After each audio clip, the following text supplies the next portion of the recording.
Mas Yudi lagi mikir jawabannya nih. Baik, bismillahirrahmanirrahim. Assalamualaikum warahmatullahi wabarakatuh. Yang kami hormati Bapak Asep Guntur Rahayu, selaku PLT Deputi Penindakan dan Eksekusi KPK. Yang kami hormati, banggakan dan selalu kami cintai teman-teman jurnalis yang terus mendukung kerja-kerja pemberantasan korupsi KPK.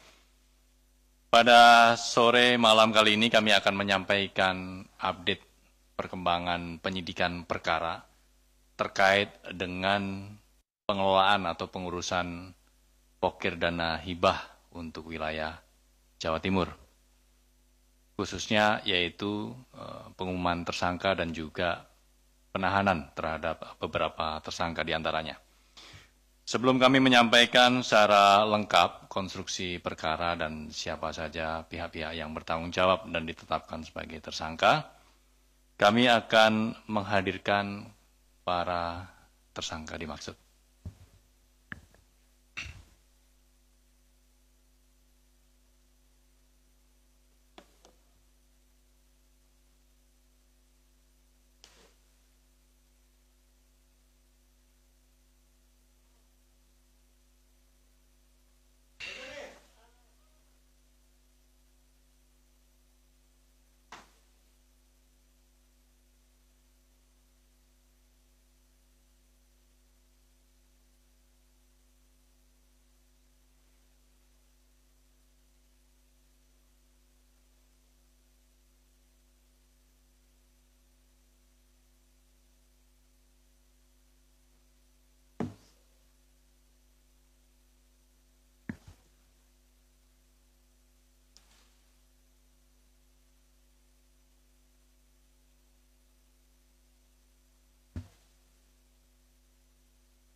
Cukup teman-teman?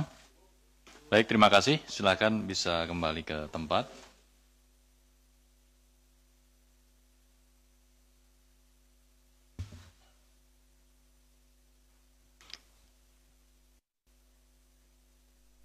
Baik, kita akan melanjutkan. Selanjutnya kepada Bapak Asep Guntur Rahayu, berkenan untuk menyampaikan secara lengkap terkait dengan konstruksi perkara ini.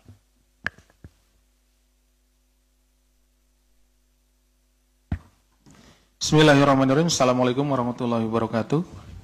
Selamat malam dan salam sejahtera bagi kita sekalian. Yang terhormat Mas Jubir, yang saya hormati, saya cintai, saya banggakan rekan-rekan jurnalis yang tidak pernah lelah untuk bersama-sama kita menegakkan hukum tindak pidana korupsi.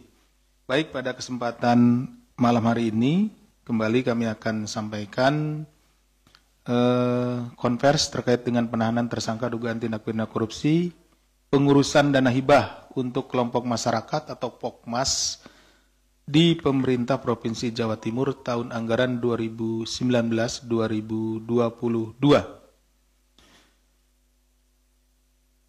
Perlu rekan-rekan ketahui bahwa pokok-pokok pikiran atau pokir itu adalah gagasan dan aspirasi masyarakat yang dititipkan kepada anggota legislatif ya sebagai perwakilannya di Dewan Perwakilan Rakyat untuk diusulkan dalam rencana pembangunan daerah melalui penyusunan anggaran pendapatan dan belanja daerah atau APBD. Jadi masing-masing anggota dewan dari daerah pemilihannya atau dari dapilnya kemudian menyerap aspirasi ya dari masyarakat berupa pokok-pokok pikiran itu, misalnya apa saja yang kurang ya di daerah tersebut atau yang perlu dibangun di daerah pemilihan tersebut, kemudian itu selagi masa reses dikumpulkan, kemudian nanti akan dibawa ke persidangan dan nanti akan menjadi pokok-pokok pikiran. Misalkan apakah pembangunan fisik seperti jalan, kemudian jembatan, sekolah, atau mungkin rutilahu dan lain-lain, termasuk juga irigasi dan yang lainnya, itu yang akan menjadi pokok pikiran tersebut dan nanti akan dimasukkan di dalam penyusunan anggaran pendapatan dan belanja daerah atau APBD.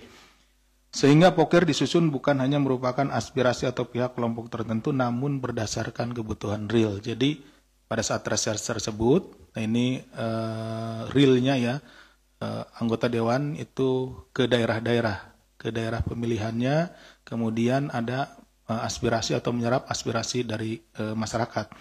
Dalam perkara ini terungkap bahwa selain menyusun aspirasi tidak berbasis pada kebutuhan real masyarakat, anggaran yang disiapkan untuk program pokir juga justru dikutip oleh oknum-oknum tertentu. Jadi pada kenyataannya, ya walaupun ada masa reses, ini khusus untuk perkara yang kami tangani ya, yang kami peroleh informasi bahwa yang seharusnya pokok pokiran itu berdasarkan dari masyarakat atau bottom up ya.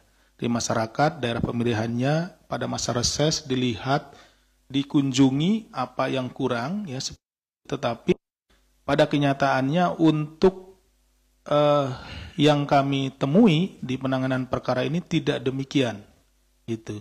Jadi anggota DPR yang ini oknum anggota DPR di sini itu hanya berdasarkan kepada orang-orang atau kelompok-kelompok yang memang mengajukan gitu ya. Mengajukan kurang apa, perlu apa, demikian, dan juga nanti dijelaskan lebih jauh. Justru karena memang dana pokir ini setiap tahun ada, maka mereka, para kelompok-kelompok ini sudah mengijon duluan gitu ya. Saya sebagai ketua kelompok nanti memberikan sebagian uang supaya nanti dapat dana pokir tersebut gitu.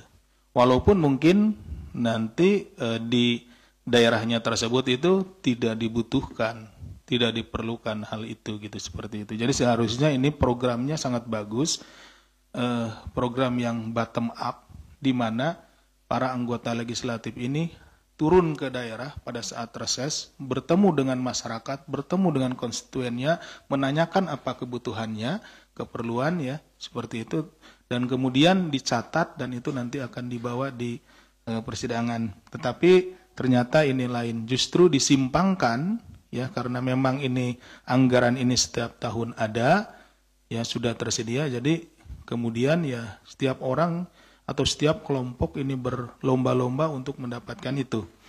Hasil kualitas program yang dilaksanakan menjadi tidak optimal. Demikian halnya jika program tersebut dibentuk pembangunan proyek fisik, maka kualitas dan spesifikasinya tidak sesuai dengan standar. Kenapa tidak sesuai dengan standar? Nanti bisa dilihat, akan kami ceritakan berapa sebetulnya dari nilai anggaran yang seharusnya itu yang digunakan. Selebihnya kemana? Nanti akan dijelaskan. KPK akan menyampaikan perkembangan penyidikan dugaan tindak pidana korupsi terkait pemberian hadiah atau janji dan penerimaan hadiah atau janji terkait pengurusan dana hibah untuk kelompok masyarakat Pokmas dari APBD pemerintah Provinsi Jawa Timur tahun anggaran 2019-2022. Perkara ini merupakan pengembangan dari kegiatan tangkap tangan pada Desember 2022 terhadap saudara STS selaku Wakil Ketua DPRD Provinsi Jawa Timur pada periode 2019-2024 yang lalu. Ya, jadi ini sekitar bulan Desember tahun 2022 ada kegiatan tangkap tangan di sana terkait juga dengan suap pada waktu itu ya. Tadi di awal sudah saya jelaskan bahwa ada kelompok-kelompok masyarakat ini ya, kemudian memberikan sesuatu kepada anggota oknum anggota DPR, ada anggota DPRD ya Jawa Timur untuk mendapatkan dana pokir tersebut. Nah, kemudian dilakukan tangkap tangan pada saat itu dan ini adalah pengembangannya. Pertanyaannya, kenapa lama Pak? Kan pasti begitu kan bertanyanya. Ini karena sebaran pokir ini hampir seluruh wilayah Jawa Timur. Jadi kami harus benar-benar satu-satu melakukan pengecekan terhadap penerima-penerima dana pokok pikiran ini, dana hibah pokir ini. Kemudian itu juga harus dicek penggunaannya, ya. Seberapa besar atau persentase penggunaannya. Misalkan digunakan untuk pembangunan jalan. Yang digunakan untuk pembangunan jalan itu berapa juta dari nilai yang sebenarnya, seperti itu. Setelah dilakukan serangkaian kegiatan penyelidikan dan penyidikan, maka berdasarkan kecukupan alat bukti, KPK kemudian menetapkan 21 orang tersangka sebagai berikut. Dari 21 orang, 4 orang sebagai tersangka pihak penerima, yaitu Kus selaku Ketua DPRD Jatim pada periode tersebut, AS Wakil Ketua DPRD Jatim pada periode tersebut tadi 2019-2024 ya, AI Wakil Ketua DPRD Jatim, dan BGS selaku staf AS dari anggota DPRD Jatim atau pihak swasta. Kemudian ada 17 orang pemberinya, MHD anggota DPR RI Provinsi Jawa Timur 2019-2024, FA selaku Wakil Ketua dan anggota DPRD Kabupaten Sampang periode 2019-2024, JJ Ketua dan anggota DPRD Kabupaten Probolinggo periode 2019-2024, AH, AA, dan AM selaku pihak swasta dari Kabupaten Sampang, MM selaku pihak swasta di Kabupaten Probolinggo yang saat ini menjabat anggota DPRD Provinsi Jawa Timur, AR dan WK selaku pihak swasta dari Tulungagung, SUK selaku mantan kepala desa dari Kabupaten Tulungagung, RWR dan MS selaku pihak swasta dari Kabupaten Bangkalan, MF dan AY selaku swasta dari pihak Kabupaten Pasuruan, AJ selaku pihak swasta dari Kabupaten Sumeneb, HAS selaku pihak swasta dari Kabupaten Gresik yang sekarang menjadi anggota DPRD Provinsi Jawa Timur periode 2024-2029, JPP selaku pihak swasta dari Kabupaten Blitar. Kemudian pada hari ini, Kamis 2 Oktober 2025, KPK melakukan penahanan terhadap 4 tersangka dari pihak pemberi kepada saudara Kus ya. Jadi ini nanti ada tadi disebutkan kan ada 4 penerima di sini ya. Ada Kus, AS, AI, BGS. Jadi masing-masing dari 4 penerima ini nanti ada pemberinya masing-masing gitu ya. Pemberinya tidak satu. Jadi pemberinya ada yang 4, ada yang 5 gitu ya. Seluruh tadi pemberinya ada 17 orang. Yang di penerimanya ada 4 orang. Nah, yang saat ini ditahan adalah pemberi untuk tersangka penerima saudara Kus ya. Dari 4 orang tersebut yaitu HAS anggota DPRD Jatim periode 2004-2009 atau pihak swasta dari Kabupaten Gresik, JPP selaku pihak swasta dari Kabupaten Blitar, SUK selaku mantan kepala desa dari Kabupaten Tulungagung, dan WK selaku pihak swasta dari Tulungagung. Nah, seharusnya ini 5 hari ini ya kami panggilnya, tetapi untuk WR sudah berkirim surat kepada kami minta dijadwalkan ulang pemeriksaannya karena kondisi kesehatannya tidak memungkinkan. Jadi sudah dipanggil pada hari ini, yang bersangkutan mengirimkan surat ya karena alasan kesehatan. Terhadap keempat tersangka tersebut dilakukan penahanan untuk 20 hari pertama terhitung mulai tanggal 22 Oktober 2025 hari ini sampai dengan tanggal 21. Maaf ya, saya ulangi. Mulai tanggal 2 Oktober tahun 2025 hari ini sampai dengan 21 Oktober 2025 di Rutan Cabang KPK Merah Putih. Adapun konstruksi perkaranya, nah ini konstruksi perkaranya, terdapat dugaan pertemuan antara pimpinan DPRD Jatim bersama-sama praksi untuk menentukan jatah hibah pokir tahun 2019-2022 bagi setiap anggota DPRD Jawa Timur. Ya, jadi nanti dari APBD itu diberikan gelondongan gitu ya, kemudian dibagi. Ini pertemuan antara pimpinan dan juga praksi yang sana dibagi berapa untuk anggota, kemudian berapa untuk ketua praksi dan lain-lain dan perangkat di dewan. Itu beda-beda. Ya. Kemudian terhadap saudara Kus, nah Kus tadi kan anggota DPRD, tapi kan ada jabatannya di sini nih. Kus selaku ketua, nah agak beda kan ya. Bahwa saudara Kus mendapat jatah dana hibah pokir mencapai 398,7 miliar. Ya. Dengan rincian sebagai berikut ini untuk 4 tahun ya. 54,6 miliar tahun 2019, 84,4 miliar tahun 2020, 124,5 miliar tahun 2021 dan 135,2 miliar tahun 2022. Kemudian dari jatah pokir saudara Kus tersebut diantaranya didistribusikan masing-masing, ya. Pertama kepada HAS sebagai korlap yang memegang dana Pokmas di 6 daerah, yaitu Kabupaten Gresik, Bojonegoro, Trenggalek, Pacitan. Kemudian yang kedua, saudara JP sebagai korlap yang melakukan pengkondisian dana Pokmas di 3 daerah, yaitu di Blitar, Kota Blitar, dan Tulungagung. Ya. Sedangkan saudara SUK bersama saudara WK dan saudara AR sebagai korlap bertugas mengelola dana Pokmas di Kabupaten Tulungagung. Selanjutnya masing-masing koordinator lapangan atau korlap membuat proposal permohonan dana hibah dengan menentukan jenis dan laporan pertanggungan jawaban LP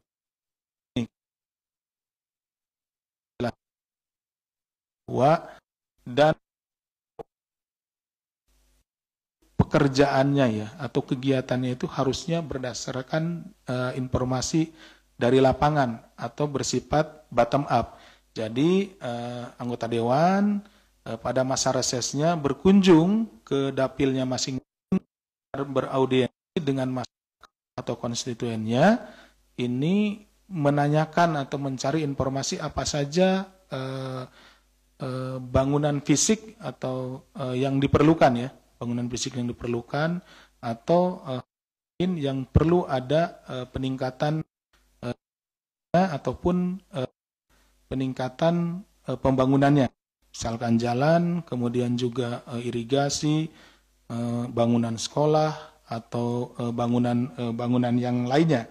Tetapi pada kenyataannya, karena memang dana pokir atau dana hibah pokir ada setiap tahun dan sudah berjalan di beberapa tahun gitu, ya. Nah, yang terjadi adalah ketua-ketua koordinator ini, korlap ini, kemudian dia menyusun sendiri.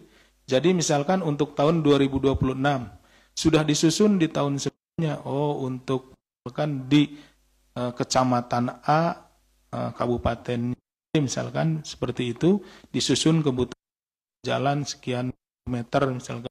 Nah, dibuat RA sendiri, permohonannya sendiri gitu, ya. Kemudian diajukan. Nah, nanti pengajuan itu dikumpulkan dan kemudian ke anggota dewan yang dari dapil tersebut diajukan.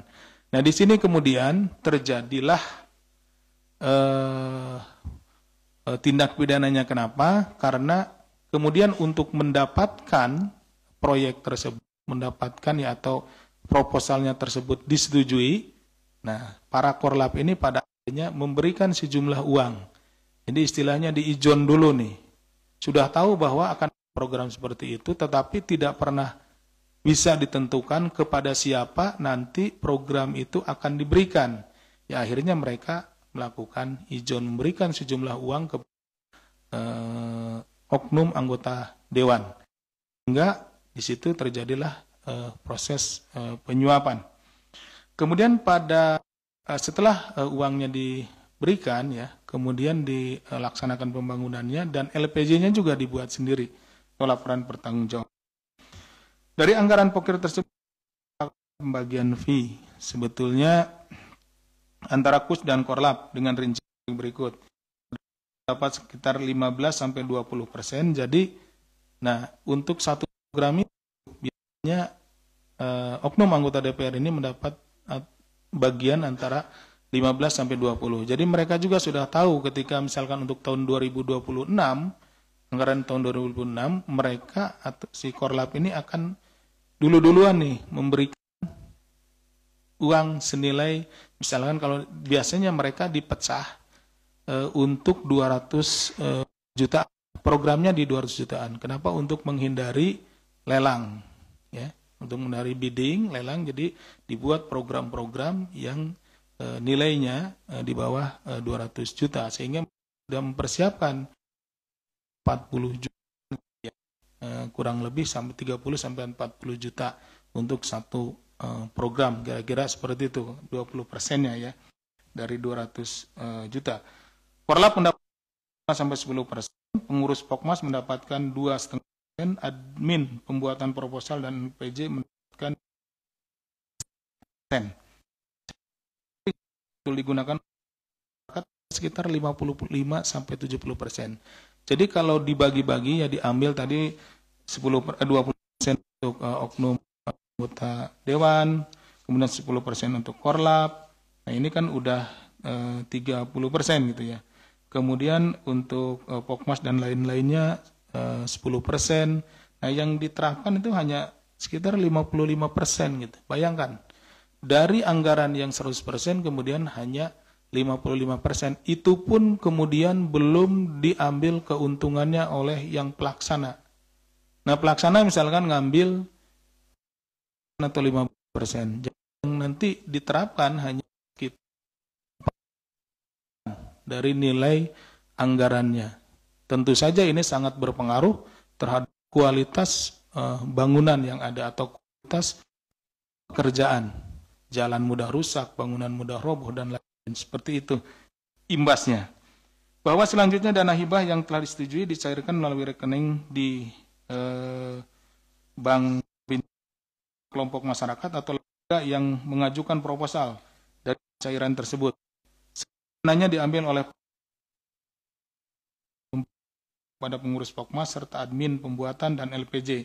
Sedangkan untuk aspirator atau dalam hal ini adalah oknum anggota DPR diberikan di awal atau sebagai ijon. Nah, seperti tadi saya sampaikan bahwa sebelum dana itu tersebut turun, ya, mereka sudah ijon dulu nih, Pak, untuk tahun depan misalkan kami itu 10 paket, gitu kan, 10 paket berarti kan kali 40 juta, berarti dia udah nyiapkan 400, gitu. Nanti dia dapat 10 kali 200 juta, berarti 2 miliar, nanti paket dia dapat sudah memberikan 100 seperti rentang 19-2022 saudara menerima komitmen transfer dan staf pribadinya atau tunai yang berasal dari sampai total 32.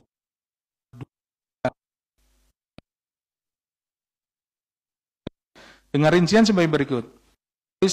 JPP 18,5 miliar atau 20,2% dari total dana hibah yang dikelola sebesar 91,7 miliar.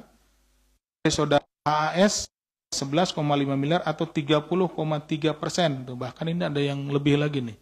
30,3%. Kenapa ada yang tadi terjadi kompetisi ya di antara para korlap ini karena tahu bahwa ada program hibah, makanya untuk tahun 2026 ada yang berani bayar 20%, tapi kemudian ada lagi yang lebih berani bayar 30%.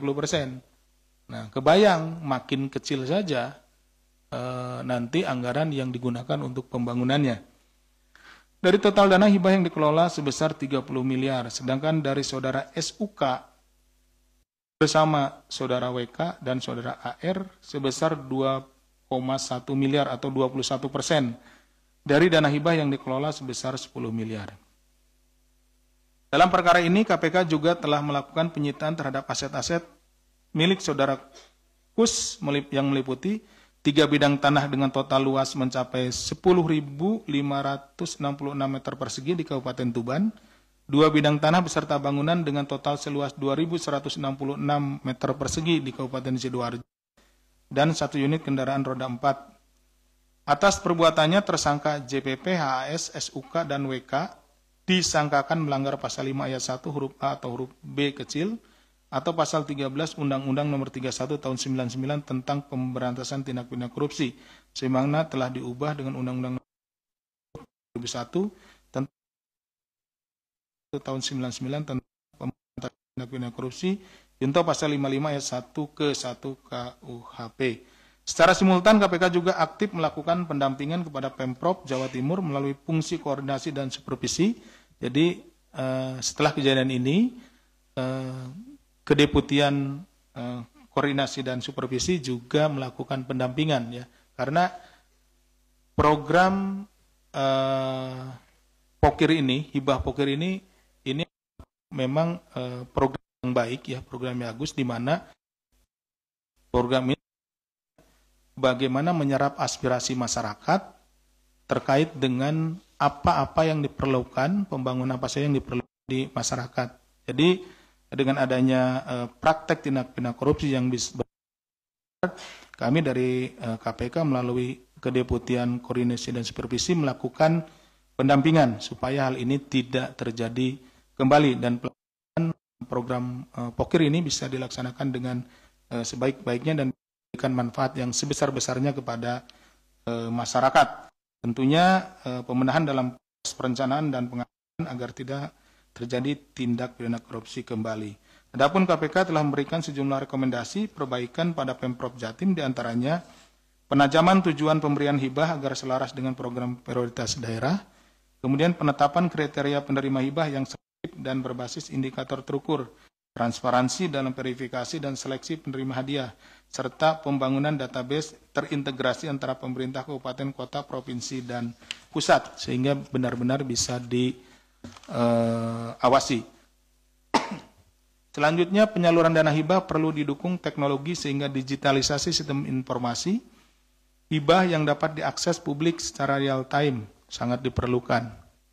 Jadi masyarakat bisa melihat berapa nilai hibahnya yang diberikan di daerahnya dan digunakan untuk apa saja, sehingga bisa ada masukan atau feedback dari masyarakat kepada pemerintah daerah.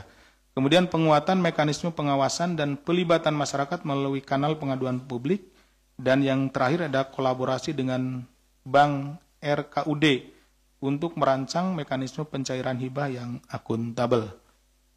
Terakhir, KPK menegaskan atas dana hibah untuk masyarakat ini tidak ada pungutan biaya, tidak ada mekanisme suap-menyuap dalam prosesnya. Dengan demikian, anggaran bisa betul-betul bermanfaat secara optimal untuk masyarakat. Demikian yang bisa kami sampaikan.